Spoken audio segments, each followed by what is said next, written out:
Channel technical ज्ञान with अक्षम है। आज मैं इस वीडियो में बात करने वाला हूं कि जो रेलवे यूनियन संघ है, जो अप्रेंटिस का यूनियन संघ है, उन्होंने जो रेलवे को वेटेज मिलने वाला है या जो क्राइटेरिया है उनका 1/3 और 2/3 जोड़ने के बाद जो रेलवे का जो क्राइटेरिया अप्रेंटिस के लिए बना है 30 और 40 का, उससे जो कम जिसका है उसके लिए क्या बातें हुई हैं, रेलवे को क्या नोटिस भेजा गया है, क्या फ़ायदा होने वाला है, इस वीडियो में अंत तक बने रहिए। इस वीडियो में पूरी बात करेंगे और आपको वो नोटिस भी दिखाएंगे, वो जो रेलवे मंत्रालय को भेजा गया है और उस पर क्या डिसीजन होना है, क्या उसमें बातचीत हुई है, क्या उसमें मैसेज रेलवे को दिया गया है, वो सारा कुछ देखेंगे इस वीडियो में। तो बने रहिए अंत तक और आइए देखते हैं इस वीडियो में आगे।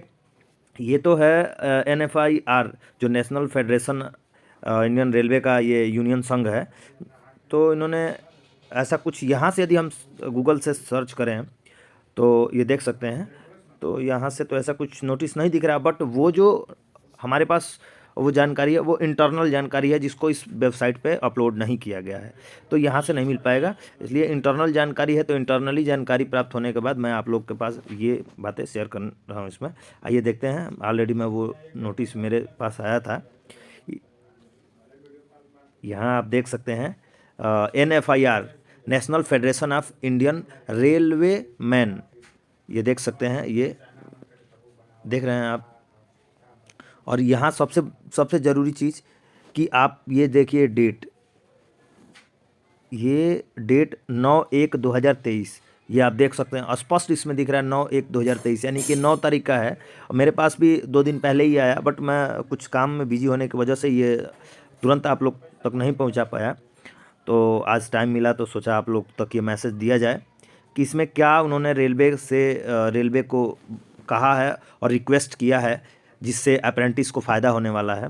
तो ये यहाँ देख सकते हैं, ये the secretary railway board new Delhi, जो रेलवे बोर्ड है RRB का जो मेन बोर्ड है, यहाँ से मिनिस्ट्री ऑफ रेलवे, इनमें सेक्रेटरी जो है उनके नाम से ही भेजा गया है उनको।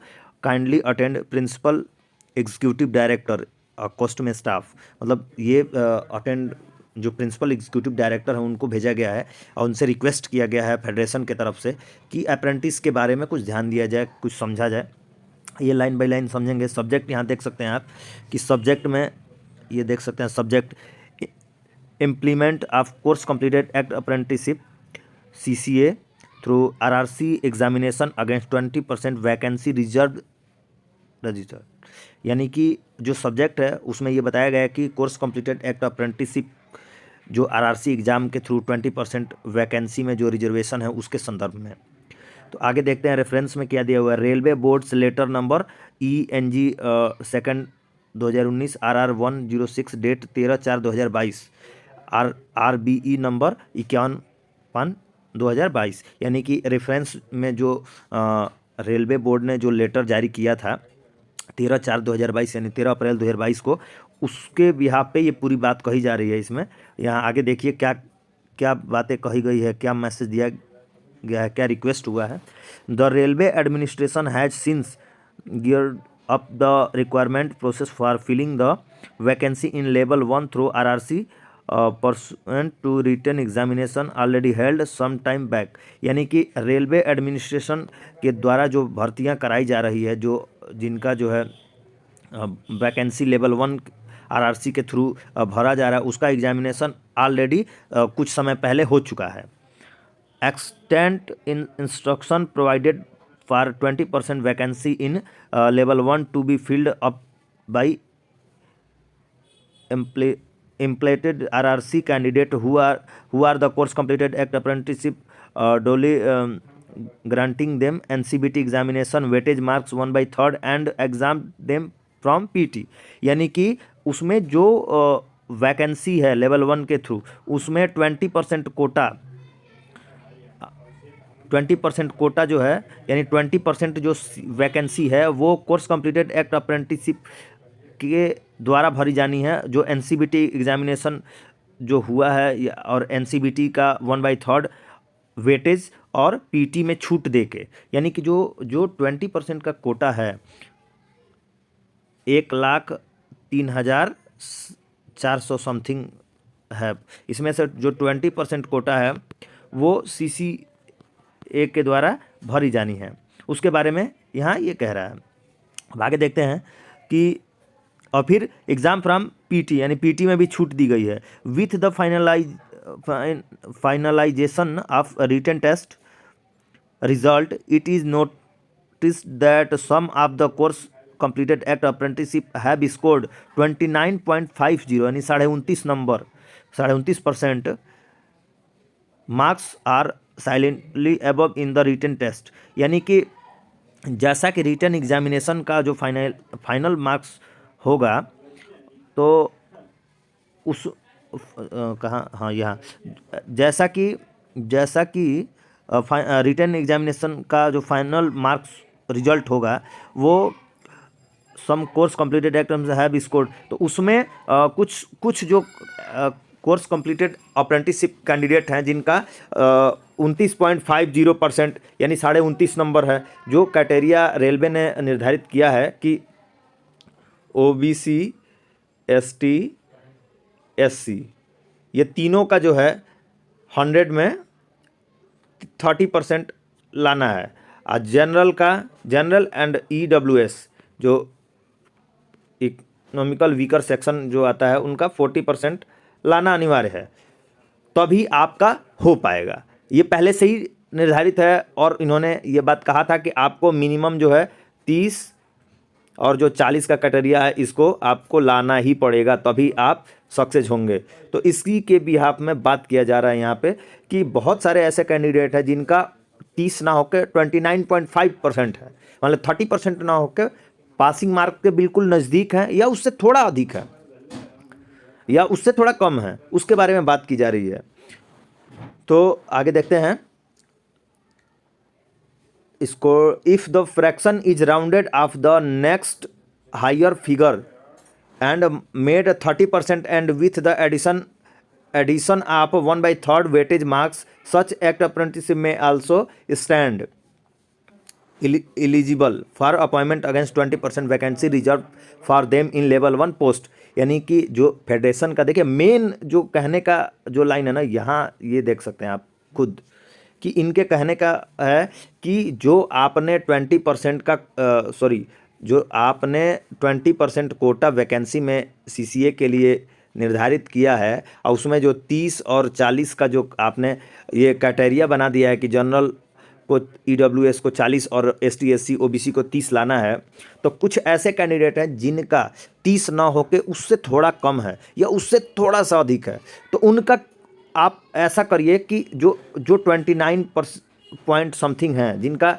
29 या 29.5 है, उसको आप राउंड फिगर 30 मान लीजिए, यानी 30% मान लेंगे तो ये जितने भी कैंडिडेट हैं ये भी पास हो जाएंगे।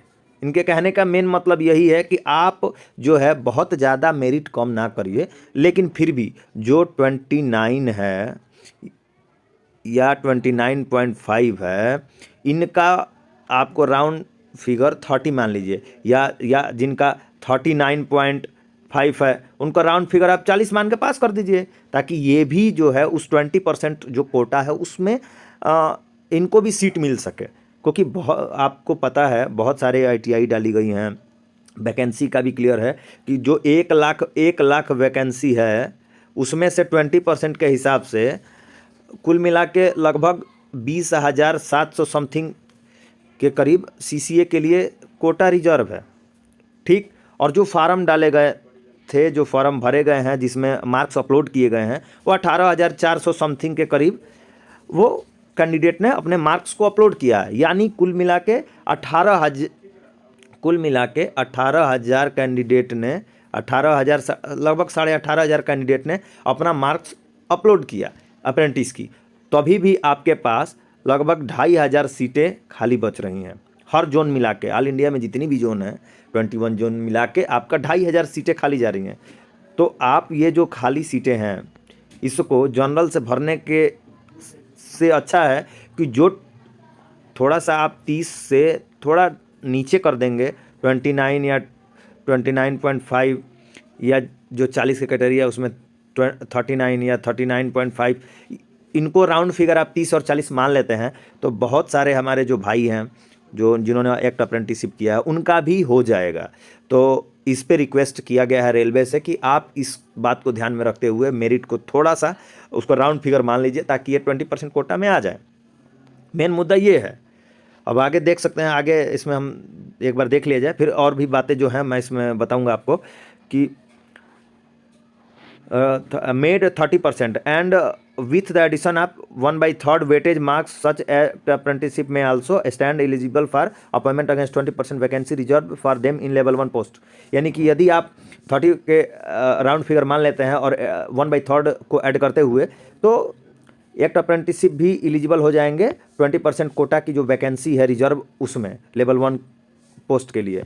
अच्छा आगे देखते हैं। On further examinations it is also noticed that the number of act apprenticeship secured qualifying marks for implement are less than the vacancies reserved against 20% quota. देखिए मैं अभी जो समझा रहा था आपको बात कि जो मतलब पहले से ही पता है कि 21,000 के लगभग सीटें हैं अप्रेंटिस की, ठीक, CCA की, ठीक, और 18,500 के करीब फॉर्म डाले गए हैं CCA की, ठीक है, जिसमें जनरल OBC ST सब हैं।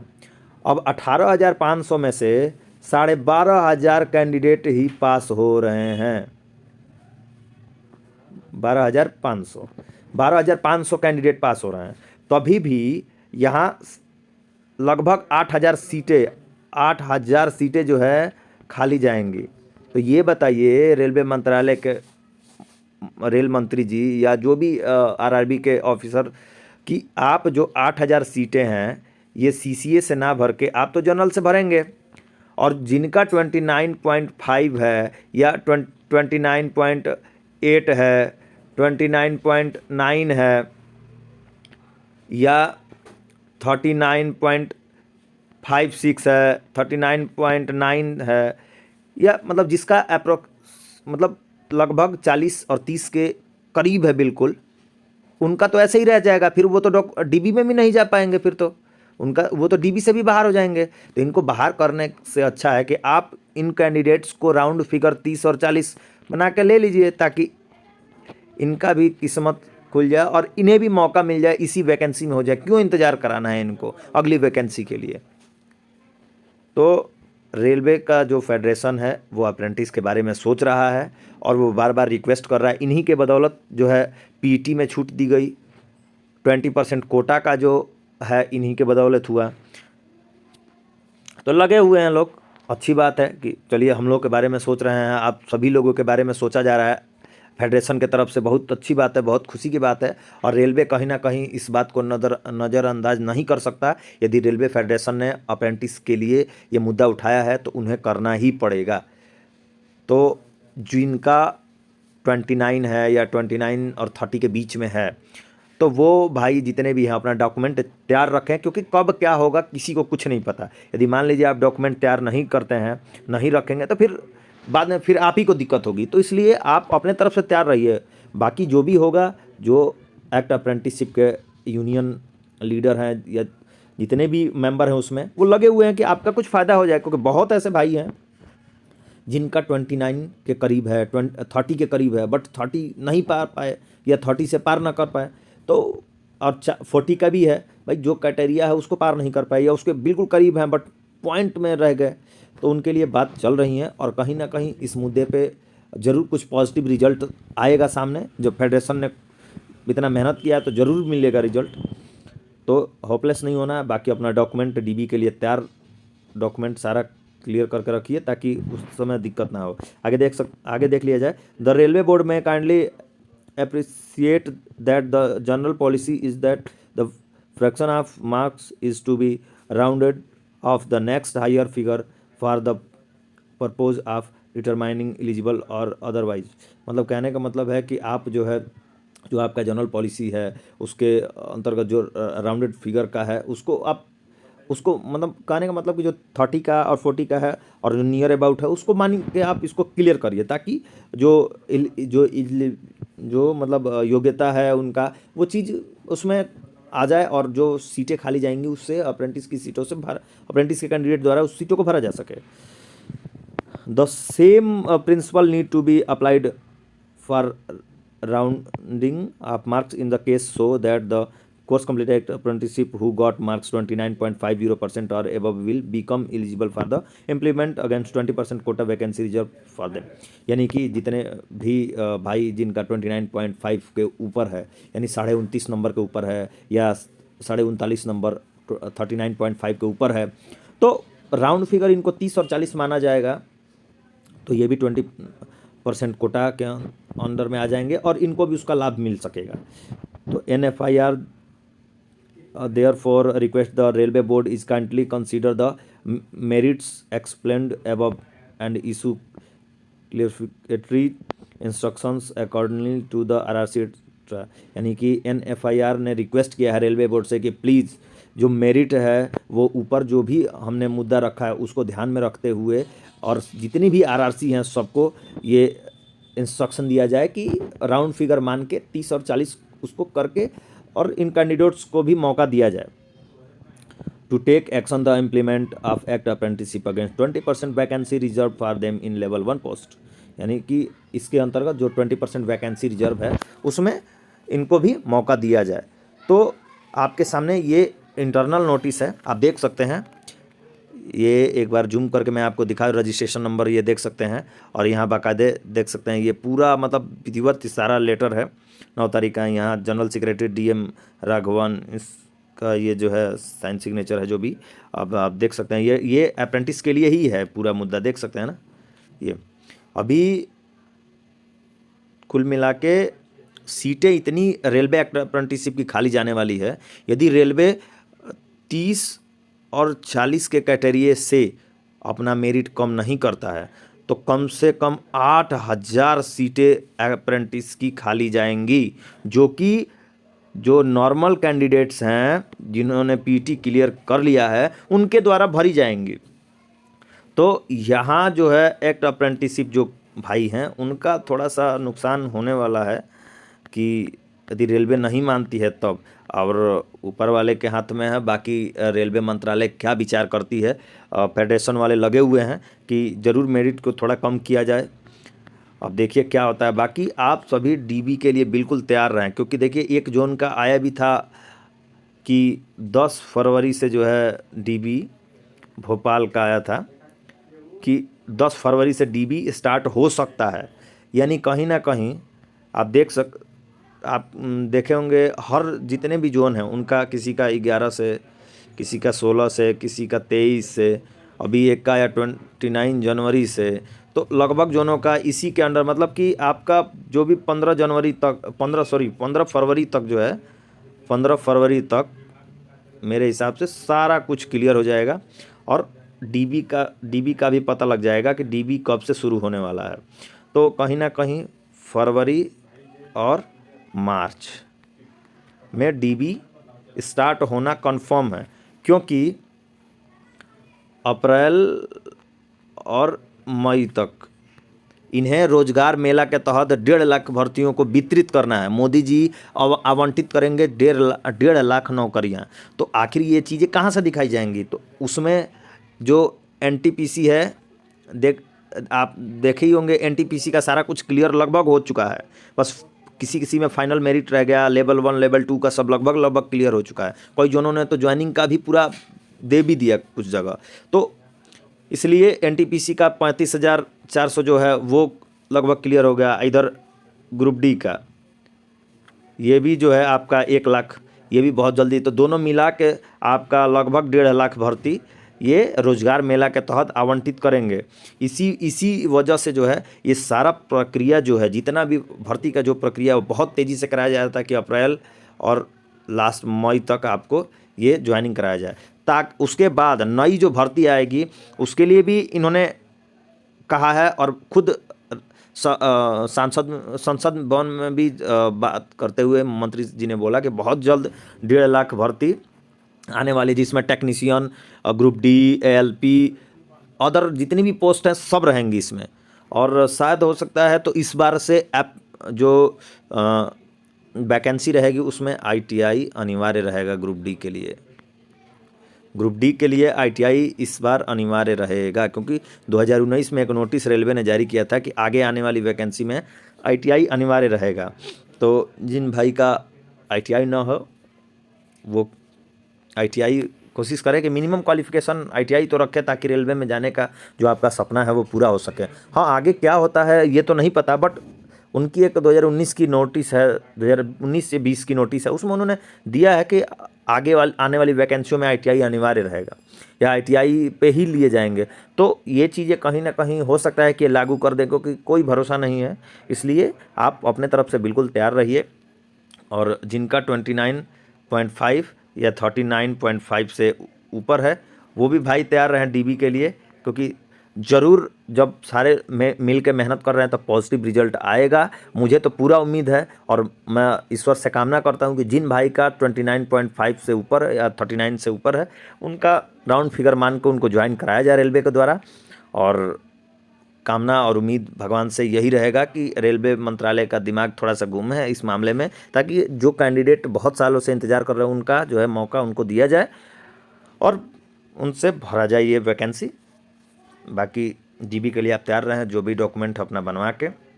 और एक वीडियो में PT कंप्लीट होने के बाद DB के बारे में एक वीडियो आपको बना के और इसमें मैं अपने चैनल पे अपलोड कर दूंगा, जिससे डॉक्यूमेंट वेरिफिकेशन में सुविधा होगा। बहुत जल्द उसको भी बना के अपने चैनल पे अपलोड कर दूंगा। बाकी आगे जो भी सूचना, जो भी नोटिस मिलेगा मैं आप लोग तक पहुंचाते रहूँगा। धन्यवाद आगे के लिए। Thank you.